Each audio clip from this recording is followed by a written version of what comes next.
quem faz feliz meu coração. Tua palavra, teu corpo e sangue, o teu amor sustenta minha... Proclamação do Evangelho de Jesus Cristo segundo Lucas. Glória a vós, Senhor. Enquanto Jesus falava, um fariseu o convidou para jantar em casa. Jesus entrou e se pôs à mesa. O fariseu ficou admirado ao ver que Jesus não tinha lavado as mãos antes da refeição. O Senhor disse ao fariseu: vocês limpam o copo e o prato por fora, mas o interior de vocês está cheio de roubo e de maldade. Gente sem juízo. Aquele que faz o exterior não faz também o interior? Antes deem a esmola o que vocês possuem e tudo ficará puro para vocês.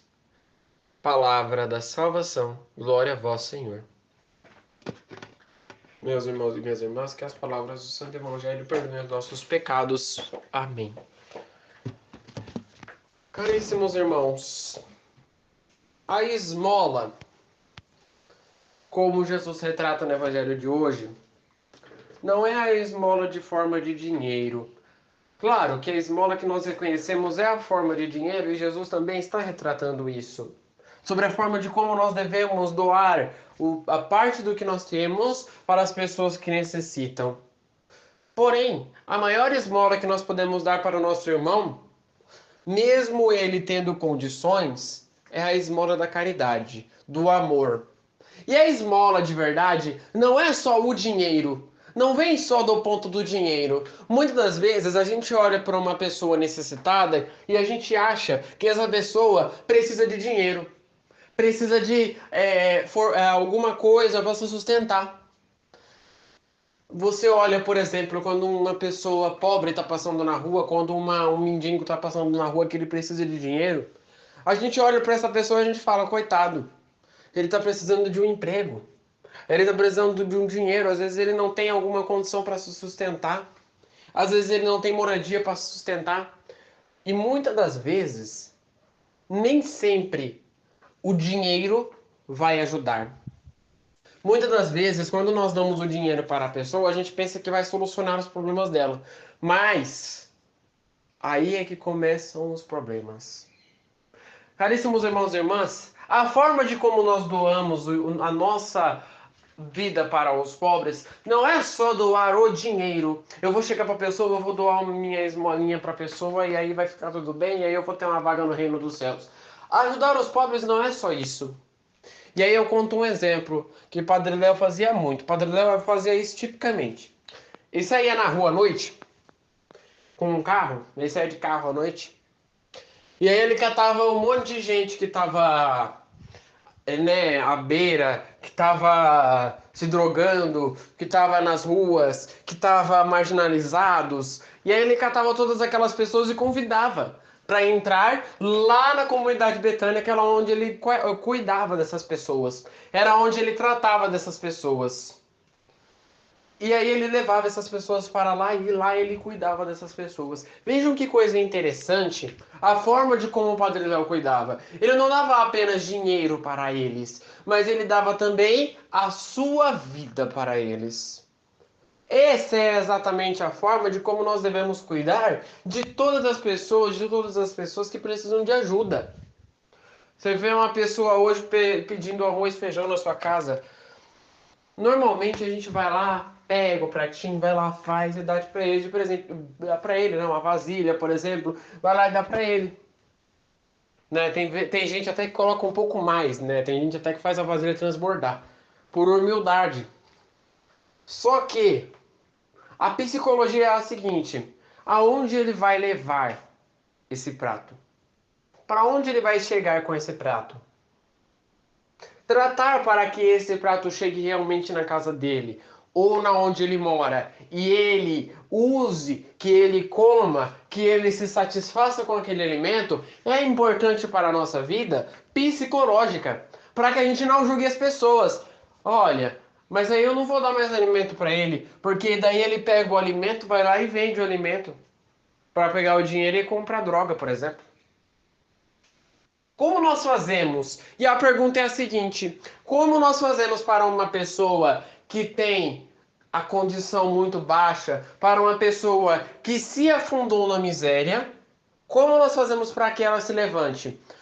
E aí Jesus explica no evangelho de hoje. Nós não devemos melhorar ela por fora. Nós não devemos melhorar a pessoa somente por fora, dando dinheiro para a pessoa. Porque Jesus diz aqui, se nós limpamos o nosso prato pelo exterior, o interior dele fica todo sujo por dentro. Não adianta nós limparmos o nosso exterior e o nosso interior ficar sujo. É necessário que a gente limpe também o nosso interior. E assim tudo vai ficar limpo. Só que, caríssimos irmãos e irmãs, sozinho a gente não consegue. Sozinho ninguém vai conseguir limpar o interior. É necessário que a gente tenha um empurrão. É necessário que a gente tenha uma puxada de orelha para que a gente consiga andar. É como aqueles carros antigos que só pegam no tranco. Quem já teve carro antigo que só pega no tranco? Para você dar o tranco no carro, do que você precisa? Você precisa de empurrar. Se você não empurrar, se não tiver o movimento, o carro não dá partida. É assim que funciona, pelo menos, para dar partida no tranco. Na nossa vida é exatamente igual. Se nós não tivermos o tranco, se nós não tivermos o empurrão, a gente não vai pegar nunca. Caríssimos irmãos e irmãs, aí eu volto naquela pergunta. Se nós estamos falando dos marginalizados, dos pobres, das pessoas que ficam na rua, das pessoas que Padre Léo sai na rua à noite para poder ajudar, como nós fazemos para dar esse tranco nas pessoas? O primeiro passo, incentivar elas a ir na igreja. E aí uma pessoa esse dia falou para mim, William, mas o que a igreja muda na nossa vida? O que você vai conseguir com a igreja? Você vai conseguir somente milagre na igreja. Tá, se você for para a igreja, você vai conseguir milagre. Nada disso. Para você que acha que você vai na missa para poder obter o milagre, para poder obter a salvação no reino dos céus, porque se você for para a missa, você está indo para o céu. Porque se eu for para a missa, se eu rezar o terço, se eu for dedicado realmente à igreja, talvez eu consiga uma vaga lá no céu, talvez eu fique do lado de Santa Teresinha, de Santa Faustina, de Santa Rita. Não é exatamente isso. Nós precisamos ir para a igreja não somente para conseguir uma vaga nos céus, mas para nos educarmos. Veja bem, aí eu vou fazer a pergunta para vocês, se vocês respondam no seu psicológico. Aonde que nós aprendemos que roubar é errado? Não matarás, não roubarás, não alegarás falso testemunho. 10 mandamentos na Bíblia. Aonde nós aprendemos que nós devemos respeitar o nosso pai e a nossa mãe e pedir bênção para o pai e para a mãe? Honrar pai e mãe. Aonde nós aprendemos que desrespeitar o coleguinha, que xingar o coleguinha é errado? Amar ao próximo como a ti mesmo e amar a Deus sobre todas as coisas.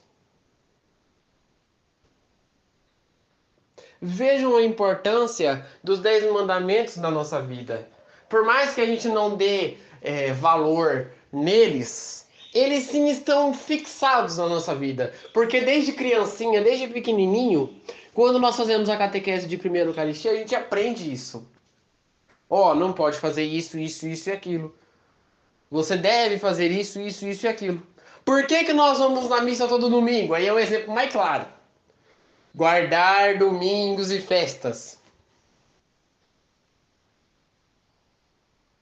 Entenderam a psicologia? Então o primeiro passo é isso. Você leva a pessoa na igreja. Você convida a pessoa, qualquer dia, leva ela vai na missa, vamos lá, partilha conosco, assiste a missa, você vai gostar. E aí eu vou abrir uma aspas. Não precisa ser somente a igreja católica. Para aquelas pessoas que têm um preconceito, mas que se a pessoa está lá na igreja evangélica, eu vou levar ela para a católica, não. Caríssimos irmãos e irmãs, Deus espalha diversas formas de evangelho. Deus tem diversas formas de cultura, mas um só é o Deus. Um só é Deus. São diversas etnias. E tem católico, tem adventista, tem evangélico, mas um só é Deus. É essa cultura que nós devemos pregar. Ah, eu vou no evangélico. Ele vai na igreja? Tudo bem. É de lá que nós aprendemos o conteúdo base de que o roubar é errado. Quando a pessoa não vai na igreja, nós devemos acender o alerta. Quando a pessoa não procura a igreja, nós acendemos o alerta. Olha, tem um menino lá na minha sala, que é só um exemplo que eu estou citando. Tem um menino lá na minha sala que todo dia ele fala que a vida dele dá errado. Que todo dia ele fala que dá errado. Que ele fala que ele vive no problema. Que ele todo dia ele acorda no problema. Por que será? Talvez ele não entendeu a razão certa da vida de que Jesus coloca as dificuldades pra gente se levantar. E isso nós só aprendemos na igreja. Então o primeiro passo é esse, levar a pessoa na igreja. Ah, William, qual é o segundo passo? Incentivar a pessoa a continuar. Se você só leva a pessoa na igreja, a pessoa vai ir na primeira missa e ela vai falar: ah, não gostei, vou voltar para minha vida normal. Que nem um amigo meu. Eu virei pro meu amigo e falei assim: eu cometi esse erro. Eu posso assumir que eu cometi esse erro. Eu virei pro meu amigo e falei assim: ó, vamos lá no evento que vai ter dos jovens, semana que vem, vamos lá, vamos com a gente. Ele falou: vamos, vamos. Aí ele foi, tal, fui com a minha irmã também, nós fomos todos. E aí a gente assistiu. Foi um evento perfeito, foi à noite, né? Foi um uau. E aí a gente foi, assistiu, fomos pra casa. Chegou segunda-feira, eu perguntei pra ele: e aí, você gostou? Aí ele: ai, William, eu não gostei não. Falar a verdade que eu não entendi nada daquele evento. Depois disso eu convidei ele para ir na outra festa. Depois disso eu vi se ele ia na outra, né, no outro terço que ia ter no outro dia. Ele falou que ia, mas depois não foi. Falta de incentivo meu. Da minha parte, eu podia ter incentivado mais. Quem sabe se eu tivesse incentivado um pouco mais, se eu tivesse me desgastado pela pessoa, ela teria se convertido. Então, nós devemos, a partir do momento em que nós damos o primeiro estalo na pessoa, nós devemos fazer com que ela permaneça. Se ela permanecer, aí ela vai entender que ela está precisando de Jesus na vida dela. E ali ela vai entender: não, eu preciso fazer a primeira Eucaristia. Da primeira Eucaristia que ela fizer, ela vai falar: não, eu preciso fazer o Crisma. Daí do Crisma que ela fizer, da renovação do batismo. Se ela precisar do batismo, ela vai falar: não, eu preciso fazer o batismo para fazer a primeira Eucaristia, para fazer o Crisma. Ali vai nascer no coração dela o catolicismo ou a igreja, o sinal da fé. É despertando o sinal da fé que nós conseguimos mudar a vida de uma pessoa. Porque a partir do momento em que ela descobrir isso, ela vai descobrir: não, peraí, se eu estou seguindo aqui para Deus, o que eu estava fazendo antes, a minha vida anterior, era errado. Eu devo largar aquela vida. E aí ela vai lá e larga a vida dela. E aí ela volta para, e ela fica na igreja, e ela vive na igreja, e aí ela conhece uma pessoa, e aí ela começa a trabalhar, e aí ela começa a garantir o seu sustento e para de viver na miséria. Vejam como, nessa pequena psicologia nossa, nessa pequena pedagogia que nós tivemos juntos, nós conseguimos mudar a vida de uma pessoa. Como? Com a Bíblia. O que eu falei no início? Do que nós precisamos para mudar a vida de uma pessoa? Da Bíblia. Dos 10 mandamentos. Caríssimos irmãos e irmãs, e quando a gente conclui o evangelho de hoje, a gente acredita que sem Jesus nós não movemos nada. Que sem Cristo nós não movemos nada. Não adianta a gente procurar locais diversos e não tivermos Cristo no nosso coração, que nós não vamos ter nada. Concluo o evangelho de hoje dizendo: Jesus quer entrar na vida da pessoa que você quer converter hoje. Você quer converter uma pessoa hoje? Você está falando assim hoje: ah, eu tô desesperado porque fulano não se converte, porque fulano precisa se converter, porque ele faz tudo errado, e eu não sei como é que eu falo para ele. Você vai conseguir converter esse fulano. Mas você precisa mostrar provas para ele. Quando a gente faz um artigo, quando a gente faz um debate, a gente precisa colocar, e isso eu aprendi essa semana, a gente precisa colocar provas concretas. Porque senão a gente vai tirar da onde isso daqui que a gente está falando? Vai ser uma opinião nossa, vai virar de um debate, vai virar para um artigo de opinião. Eu acho isso. Mas não, se a gente coloca as opiniões certas, se a gente coloca o fato, tá aqui, aí a pessoa acredita. Porque daí não tem como a pessoa relutar um fato. Coloque os fatos. Apresente os fatos para essa pessoa. Ó, mas na Bíblia diz isso, isso e aquilo. Mas você precisa fazer isso, isso e aquilo. Convida a pessoa e ela vem. Quem sabe você consegue mudar. Rezemos juntos. Pai nosso, que estais nos céus, santificado seja o vosso nome. Venha a nós o vosso reino. Seja feita a vossa vontade, assim na terra como no céu. O pão nosso de cada dia nos dai hoje. Perdoai as nossas ofensas, assim como nós perdoamos a quem nos tem ofendido. E não nos deixeis cair em tentação, mas livrai-nos do mal. Amém. Que no dia de hoje fique na paz e na alegria de Deus.